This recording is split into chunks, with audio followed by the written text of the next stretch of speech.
So was Tom Clancy just a great writer, according to some, or was he an asset from one of the intelligence agencies?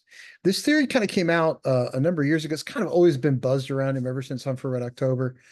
Does he know more than he lets on? Is he getting data from someplace? And since he's passed away, there's been a number of sort of conspiracy theories and documentaries about who was the real Tom Clancy. Was he really just an insurance guy who was a good writer who got kind of lucky, who was really good at piecing things together, or was there a little more there? And there's a really good documentary that kind of says, maybe there was something more. And I was like, okay, I don't buy off on that, but let's go and take a look at it. So I wanted to go through and reread some of the older books, which are the core Clancy books in the Jack Ryan universe, up through probably going to go all the way through Bear and the Dragon, but we'll see how far we get. But right now we're on Clear and Present Danger. So Clear and Present Danger is another in the Jack Ryan books. It's the first time we see Chavez, who plays a much larger role in later books. By the way, there are spoilers in this, but it's a 35-plus-year-old book, so let it go. In the publication order, Clancy books went Hunt for Red October, Patriot Games, Cardinal the Kremlin, Clear and Present Danger. In chronological order, it's a whole lot different deal.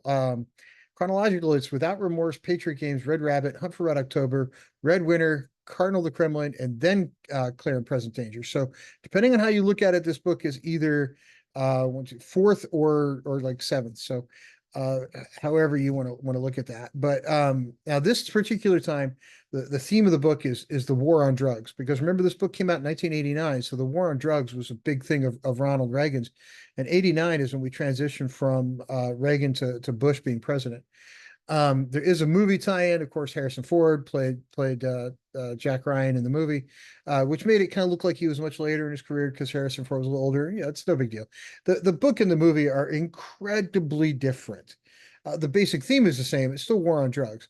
But it's a 700-page book. It's not going to be the same as an hour and a half or 2 hour long movie. And it's a great book. I've got a autographed first edition of it, but if you get the chance, read it. But let's take a kind of a look at really what goes on. And by the way, there was a streaming series. There is a Jack Ryan streaming series that had a season that I think was very loosely based on this, but not all that particularly. The movie is much closer to the book. The book is of course goes into a lot more detail. Now, why might this book be sort of that thing that drives that nail in that says, yes, he was an asset? And I think this book really does kind of help drive that home. Maybe he was an asset who didn't realize he was. Maybe he just sort of was getting the right ideas at the right time, and maybe people were planning it in his head or something. Who knows? But I think he was plugged in at places that we're not really privy to where he was plugged in. And I'm not sure he was completely cognizant of what was going on, but I think he was definitely an asset. But why? So the book goes into detail about all kinds of things, including details of precision guided bombs. How accurate are they? What does it take to make them get there? All that kind of stuff. And the book kind of has a whole lot of that as it goes later on. But early on in the book, we see this Coast Guard cutter that is interdicting a yacht that it just kind of finds out at sea, sort of in a weird spot. So it's like, hey, let's go talk to this yacht. Let's see what's going on. Of course, they intercept the yacht, and it's obvious that there was a murder on board, even though there's no dead bodies. There's just blood everywhere. The two people on board are definitely covered in blood. Looks like lots of bad things have gone on. So those guys are arrested. And now we're off and running into the drug cartel world because, obviously it was a drug thing gone wrong. $1 million in cash laying around, some, cocaine, all that kind of stuff. Now, so what do you do when you've got a big drug bust going on? Well, now you got to really get into that war on drugs thing. So this turns out that the guy in the boat was well connected. He was a serious businessman. He's well connected in politically and around the United States, including being a friend of the sitting U.S. president. So because of this bust, everybody wants to kind of get serious about it. Well, Clark starts to play a major role. Clark's a recurring character in the Jack Ryan verse. You'll see him in later books. He starts to play a very large role in this one. I think in the movie he was played by Willem Dafoe, which was a great guy to have play somebody like that. But very, very good, very interesting character. But when do you need Clark? Well, you need Clark when you got a shorter job, you got something that's shockingly dangerous. He's the guy you call. If you don't know how it's going to turn out, you need somebody to just go in and handle it. Clark is your man. And he's going in and out of Colombia to work on the drug problem anyway, so he's kind of known in that space. And he certainly has sort of a chip on his shoulder because of it, which comes out more without remorse, but that's for later discussion. And also in this book, Clark and Chavez meet for the first time, which becomes very important later on in Rainbow Six. This is sort of the first time they link up. Clark is sort of recruiting a team to go off and handle this drug business. And the reason Clark and Chavez hook up is because Clark starts recruiting people who are Spanish speaking, paramilitary backgrounds, the whole special ops kind of stuff. And well, who is that drug cartel? Why do we need sort of Spanish speaking guys? Well, in comes Ernesto Escobedo, who is a cartel guy who really becomes the focus of the story as the punches go back between the United States and the drug cartels. And the yacht was, of course, in prominent American family. Felix Cortez also is an interesting character in this book because he shows up and says, "Okay, hey, the drug cartels are trying to figure out how to get things in the United States. They're trying to figure out how to get around our border patrol. They're trying to figure out how to get around all of our shipping systems and still get stuff across.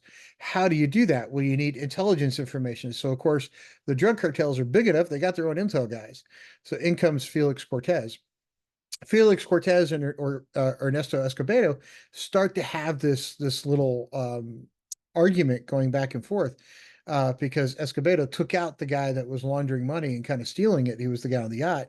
And Cortez was not happy about that. He's like, you can't take guys out that are that well connected. You can't, that's just no way, right?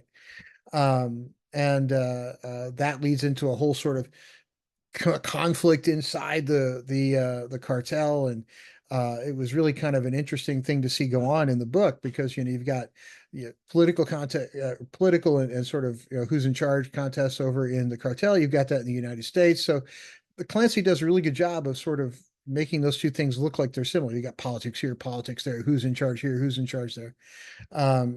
Drug cartels are just a giant business, right? They're kind of political in nature too. So it's does kind of stands to reason that there would be power struggles inside them, just like here in the United States. Um, with a little fewer submachine guns taking out your opposition here. Um, I know mass shootings, whole separate thing.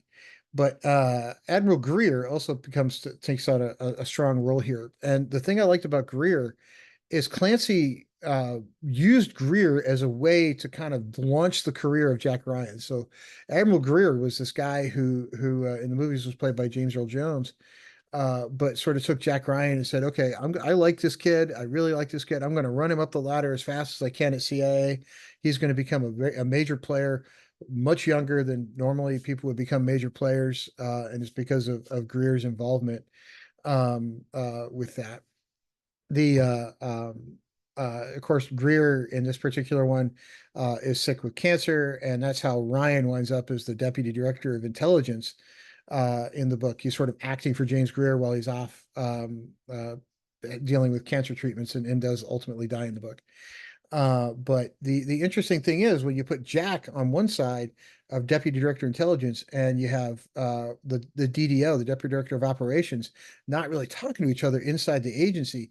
I think that was Clancy's way of saying, hey, look, these agencies have power struggles too. And we really need to try to figure out how to make sure these agencies have oversight. These agencies have somebody in charge who is sort of the Boy Scout. And I think that's why Jack Ryan, the character, kind of becomes very compelling because we really want to believe that somebody who is that forthright and that sort of honest is in charge of these particular agencies. Is that really the way it works? I doubt it, but that's beside the point. But the thing that really drove this home on why Clancy wrote this book, remember, 1989, President Reagan's leaving office, President Bush is coming in. President Reagan, pure politician from California, prior to that was a movie star. Bush, career politician who actually came up through the CIA. So one of the things that I found interesting about this book, and it came out in 89, right when those two presidents were kind of flipping from one to the other, was Clancy goes to great lengths to point out that the CIA is having to use the Army to do things because they don't have the capabilities internally to do some of what they need to do. And now who else besides President Bush would actually want that sort of thing to take place, right? Hey, we need the CIA to be bigger. We need the CIA to have more authority. We need the CIA to have more capabilities. Bush is the guy, right, for that sort of stuff. I'm not sure Reagan would have really wanted that. Reagan had one specific thing. He was like, I've got to defeat the USSR. We got to win the Cold War, and that's what he set out to do. He also started the war on drugs. So this book leads to a really compelling argument for that. Hey, was Clancy an asset for somebody? Because he's saying, hey, war on drugs going on, military good. We use the military to win all of our stuff, right? We won the Cold War. That's kind of a thing of the past. Now we're using the military in the war on drugs, but we should really up the intel agencies. It seems like a really interesting time for that book to come out where those two things were kind of going on in the real world.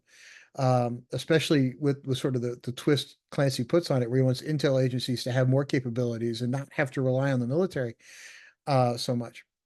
Because as he points out in the book, if the CIA is using military assets to do stuff, is that an intel operation or is that a military operation? And how do you deal with that in front of Congress?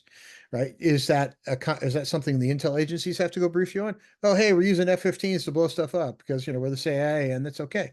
Or does the Navy have to go do that? And is where's that sort of line get drawn in between what was an intel operation and what was a clearly an agency job.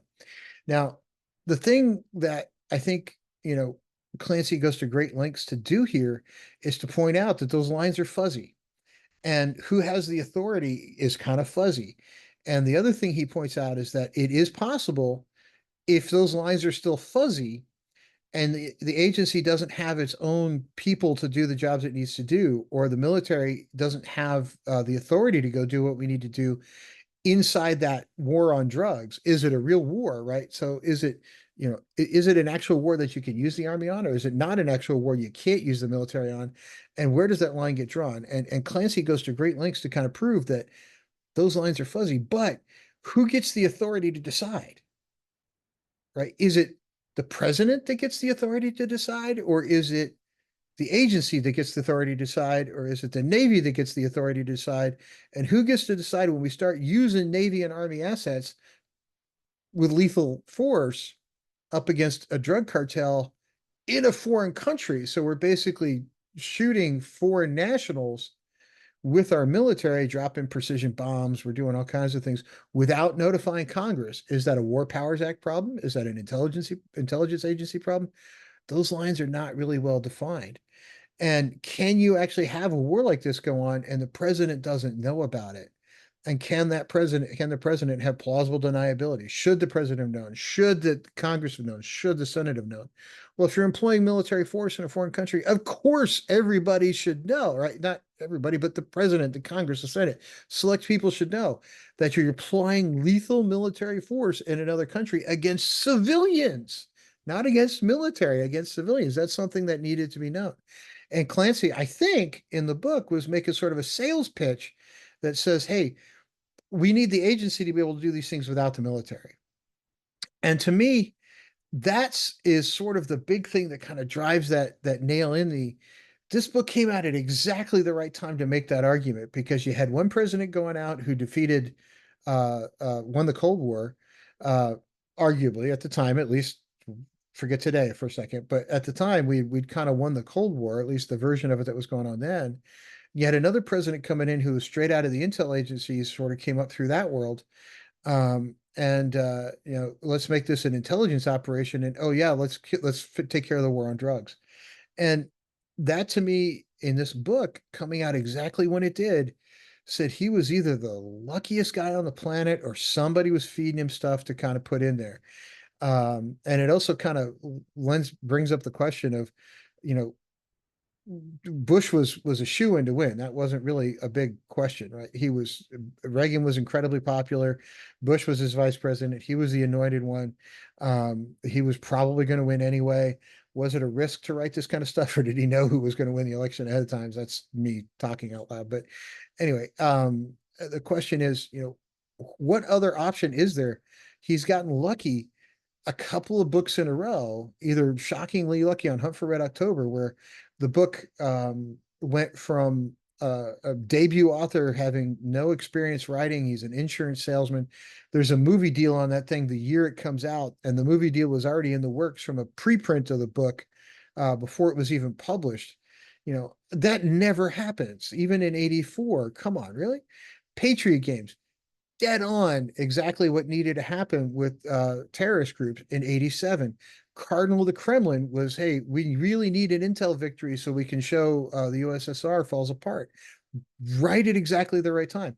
'89, Clear and Present Danger comes out. War on drugs. Intel agencies using military assets to defeat civilian populations. That's 4 for 4 in the Jack Ryan verse that says he's either the luckiest guy on the planet, or his timing is exactly right, or he was being fed information by somebody from somewhere that said, this is the book you need to write. Here's a bunch of data points you need to go think about. Why don't you go think about that a little bit? And then somebody else comes in and chatters to him and says, hey, here's some more data points you need to think about. Throwing around. Tom Clancy's he is who he is. He is who he was. He's a fast writer. He connects those dots and puts it out. Was he writing what he was told to do, or were they just sort of suggestively telling him, hey, look, here's a bunch of stuff you might want to think about? And maybe he wasn't getting classified information. I doubt that he was, but was he being used as an asset without realizing it? He had connections. That's the best I could come up with. There's no way he does this 4 for 4 like this. I'm gonna go ahead and get started reading the next one, which I haven't read in a number of years, but it is probably 20 years, 30 years now. But I am going to keep going through the Ryan verse, and I hope you're having as much fun as I am. Everybody have a great week. Don't forget to click like, subscribe, follow wherever you see me. Everybody have a great one.